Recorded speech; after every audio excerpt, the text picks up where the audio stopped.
The word of the Lord says, "You, dear children, are from God and have overcome them, because the one who is in you is greater than the one who is in the world." Children born not of natural descent, nor of human decisions, or a husband will, but born of God.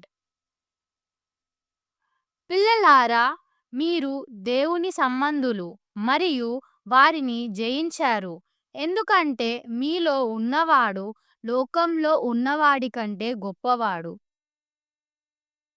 పిల్లలు స్వభావరీత్యా పుట్టినవారు car, మానవ నిర్ణయం వల్ల కాదు, భర్త సంకల్పం వల్ల కాదు, దేవుని వల్ల పుట్టినవారు.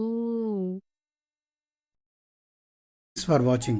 Do not forget, click subscribe button and hit bell icon. Like, comment and share. See you in the next video.